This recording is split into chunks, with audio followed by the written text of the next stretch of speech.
안녕하세요. 이 강의는 어, 제가 학교에서 강의하고 있는 그 강의하고는 상관없이 별도로 좀 제작을 한 거고요. 정력학을 선택하게 된 그 이유는 제가 이제 주로 재료역학하고 그 다음에 강구조를 이제 강의를 하고 있는데 그 강의를 이제 진행하고 그 학생들이 그 학습한 그 결과라든지 그 과정들을 이제 살펴보면 잘 따라가는 분들도 있지만 그 다음에 잘 따라오지 못하는 이해도가 낮은 학생들도 좀 있더라고요. 그래서 왜 그런가를 이제 생각을 해보니까 기본적으로 그 정력학에 대한 그런 개념이 좀 약한 경우가 많이 있는 것 같아요. 그래서 제가 이제 별도로 제작하는 이 강의에서는 이 정력학에 대한 것을 좀 세밀하게 구체적으로 좀 설명을 좀 많이 하면서 좀 정리를 해보려고 합니다. 그래서 좀 역학에 있어서 좀 자신감이 좀 부족하거나 어떤 기본기가 좀 부족하다고 생각하시는 분들은 이 강의를 통해서 기본 개념과 역학에 대한 어떤 자신감을 얻으셨으면 좋겠고요. 그 다음에 뭐 재료역학이나 뭐 다른 과목들을 따라가는데 큰 문제가 없으신 분들도 좀 더 근본적인 그런 원리 또 이유 이런 것들을 알고자 하신다면 이 강의를 통해서 도움을 받으셨으면 좋겠습니다. 그래서 제가 사용하고자 하는 교재는 요거예요. 저는 학부 때 이걸 써본 적은 없는데 이제 히블러 여기 있죠? 저자가 히블러입니다. 히블러의 스태틱스에서 정력학이죠. 요건데 지금 이제 14판이에요. 원서가. 그래서 제가 이제 사용하고자 하는 것은 이제 원서 14판이고 이제 14판 원서가 좀 구입하거나 아니면은 영어기 때문에 습득이 어려우신 분들은 번역판이 나와 있어요. 13판으로. 그래서 요거를 참고 요게 이제 주교재고요. 그렇게 뭐 차이가 많이 나는 것 같지는 않아요. 참고도서. 그래서 13판 번역서를 좀 참고하시면서 강의를 들으신다면 더 도움이 되으리라는 생각이 듭니다. 예. 그래서 여기 자체에 있는 것도 하지만 설명이 부족한 것은 제가 설명을 좀 붙여서 자체적인 설명을 붙여서 최대한 좀 상세하게 정리를 해보려고 합니다. 예. 그래서 첫 번째 General Principles네요. General Principles. 이게 이제 1장에 나와 있는 내용인데요.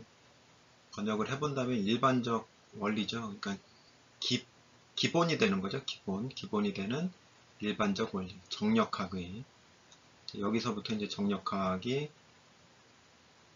이론도 다뤄지고, 문제도 풀어지고, 뭐 이런 거죠. 그죠? 그래서 첫 번째는 이제 마인드맵으로 전체 1장에 대한 것을 한번 정리를 해보면 일단은 역학에 대해서 먼저는 좀 정리를 해볼 거예요. 그래서 역학의 이란 게 뭔지, 역학 자체가 뭔지 그 정의를 한번 알아보고 역학의 종류도 한번 찾아보고 여기에서 이제 정력학이 나오겠죠.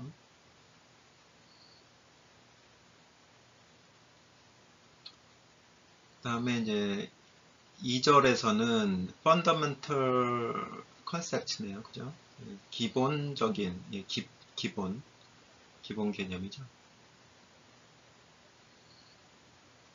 기본 개념인데, 요거는 이제 basic quantities에서 기본이 되는 어떤 양, 그죠? 양에 대해서 얘기를 하는데, 보통 이제 뭐 길이, 시간, 질량, 뭐 힘, 뭐 이런 거죠. 그래서 길이는 주로 미터로 표시가 되고, 시간은 S, 그 다음에 질량은 M, 그 다음에 힘은 보통 뉴턴. 예. 원래 단위는 없죠. 질량 이제 이렇게 표기를 하는 거지. 예. 그 다음에 이제 이거를 이제 단위계로 표현하면 이제 이런 식으로 L, 그다음 대표 문자로 표현하면 시간은 이제 T, 그 다음에 질량은 여기 M으로 나오고, 그 다음에 힘은 force에서 이렇게 나오죠. 소문자 M이 아니라 대문자 M일 거예요. L, T, M, F. 그래서 요거는 다룰 때 실질적으로 다뤄보고요. 그 다음에 요거는 이상화에 대한 아이디얼라이제이션에서 이상화인데, 요거 두 개는 이제 물체를 이상화하는 방법이죠. 질점으로 이상화를 시킬 수도 있고, 강체로 이상화를 시킬 수도 있고, 또 뭐 변형체로 이상화할 수도 있겠죠. 근데 질점이나 이제 강체로 이상화시키는 거는 정력학에서, 예, 정력학에선 두 개로밖에는 이상화를 시키지 않아요. 변형체는 여기는 이제 정력학이고, 변형체로 이상화시켜서 하는 경우는 이거 이제 재료역학이 되는 거죠. 그 다음에 이제 뉴턴의 운동 법칙 해서 세 가지 있죠. 네, 세 가지 1, 2, 3 다뤄볼 거고요. 그 다음에 이제 units of measurement 하면은 이제 측정을 하게 되면은 값이 나오잖아요. 그럼 그 값의 단위, 어떤 단위들이 있는지를 이제 볼 건데, 여기서 나왔던 어떤 양, 그죠? 양에 따라서 각 단위들이 나오죠. 근데 두 가지가 있어요. 국제 단위가 있고 SI라고 하는, 그 다음에 US. US는 미국이나 영국에서 주로 쓰는 거죠.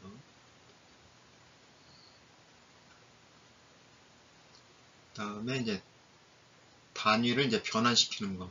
어떤 단위에서 어떤 단위로 이제 바꿀 때 어떻게 이제 바꿔지는지 그런 내용들을 이제 다룰 거고요.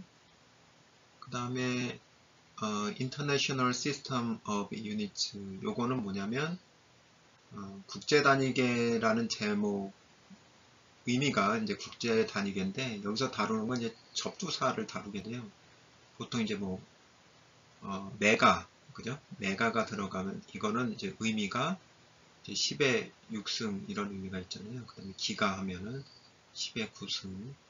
그래서 요 숫자에 따라서 붙는 접두사가 이제 여러 가지가 있는데, 이제 밀리미터 할 때 밀리 요거 같은 경우에는 10의 3승이잖아요. 10의 마이너스 3승. 밀리미터 할 때 그 밀리 해당하는 M은 이런 것들을 이제 다룰 거고요. 그 다음에 이제 계산값, 이제 계산을 했으면 측정값을 가지고 이제 계산을 하죠. 측정값을 가지고 이제 계산을 하게 되면 그거를 이제 그 공식적으로 제출을 해야 되잖아요. 예, 요거에 어떤 계산값은 얼마니까 뭐 설계할 때 어떤 값을 써라 뭐 이런 제시를 해줘야 되는데, 계산값을 제시를 해줘야 되는데, 그때 쓰는 주요 개념들이에요. 그래서 유효 숫자가 뭔지, 그 다음에 반올림하는 구체적인 방법, 그 다음에 유효 숫자와 반올림을 이용을 해서 결과값을 제시하는 방법, 이런 것들을 이제 다루게 됩니다. 그 다음에 마지막으로는 일반적으로 이제 문제가 주어졌을 때, 문제가 딱 주어졌을 때